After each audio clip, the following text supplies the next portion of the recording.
are still continuing. Abdeen, Jabara.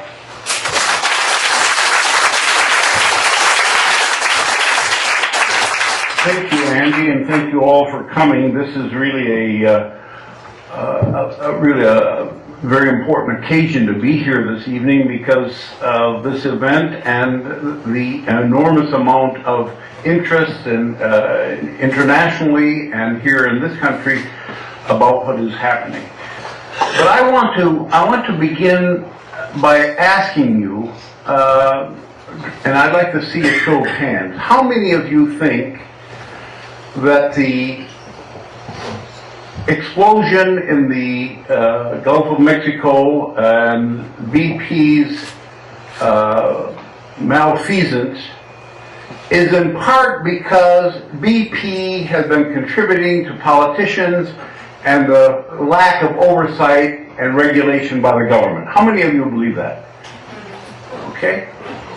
Now I want to ask you, how many of you believe that the failure of the banks and the great economic crisis that we had in this country and continue to have is because of the contributions by the banks and people in the financial industry to politicians?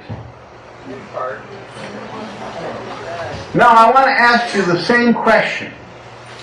Today, what we are witnessing in this country, and we have witnessed it in the last 2 days when Obama says that he deeply regrets the deaths, and the United States representative at the United Nations went to bat for Israel in hammering out of this resolution so that Israel would not be targeted and that there should be some ambiguity about who will conduct the investigation. There is a symbiotic relationship between the United States and Israel. Now, how many of you believe that that symbiotic relationship is because of the money that Zionists contribute to politicians in this country?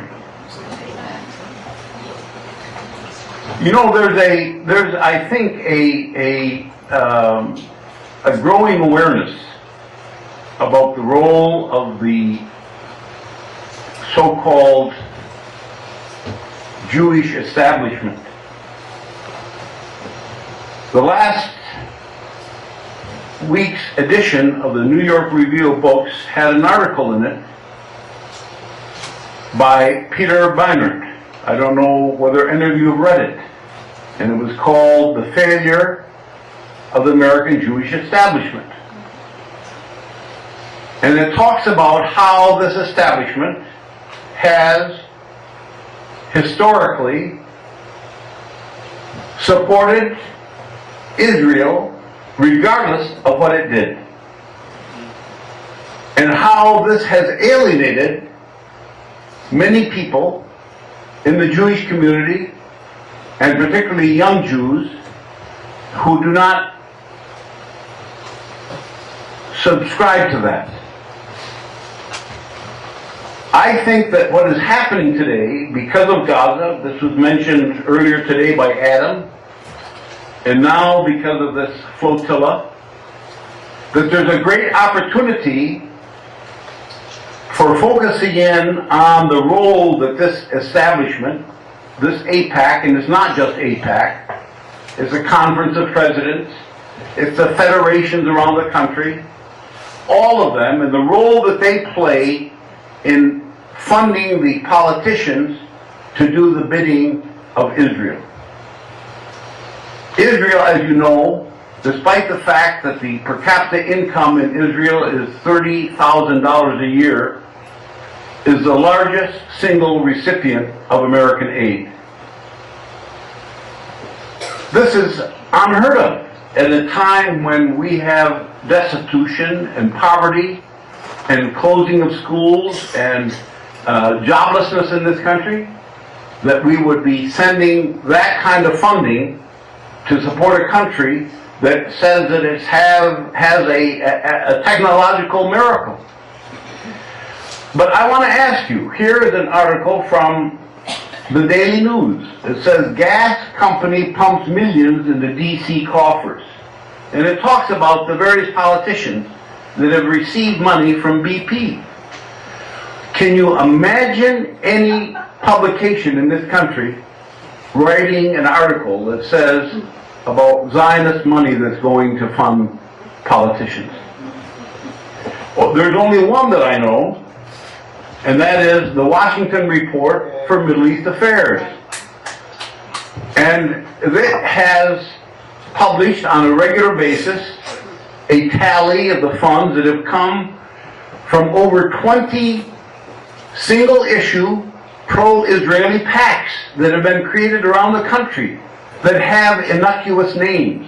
Arizonans for good government, Michiganians for better government. All of these are working, and they contribute money many times in collusion to specific people who are running for Congress that will have very important positions, either on the Senate Foreign Affairs Committee or in the Appropriations Committee or what have you.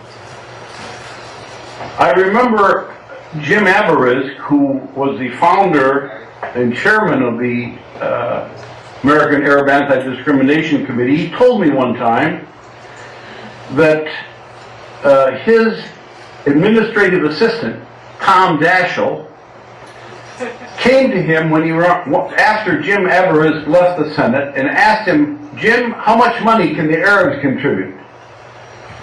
And Jim told him, well, not as much as the Jews.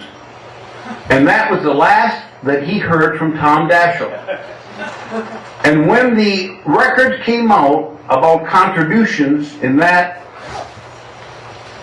election cycle, it turned out that Tom Daschle was the single largest recipient of pro-Israeli PAC money.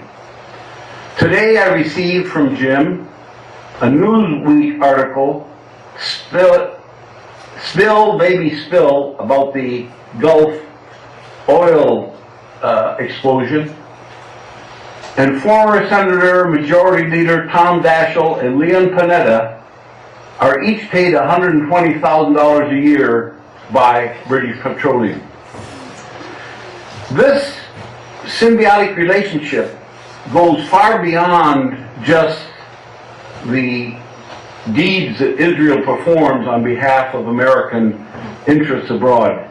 And by the way, the United States always calls its interests as leadership, when in reality what they're talking about is dominance. And this dominance is that Israel is part and parcel of. And we wonder to ourselves, earlier this evening I was talking with someone, and they said, well, what Israel has done is crazy. And I said, well, you know, that is something I want to talk about in terms of this flotilla. Before the attack on Gaza 2 years ago, Zippy Livni said, if anyone challenges us, we'll go crazy. Right. And that is exactly what is the Israeli strategy. They want to exercise such force, such intimidation, that no one will dare to challenge it. And that is what the kind of craziness that has impelled it to commit the crimes that it committed in Gaza, and now the attack on the flotilla. This is the impunity that Joel has spoken of, and it's an impunity that it gets because it feels that it is under the penumbra of American protection. That is, if the United States did not provide the protection that Israel gets in the United Nations, in international forum, it does not provide the funding, etc., Israel would not be able to do what it does for 1 minute. So we have to be absolutely certain that we here in the United States have a particular duty. We have a particular responsibility because we are Americans, and the United States is doing this in our name. So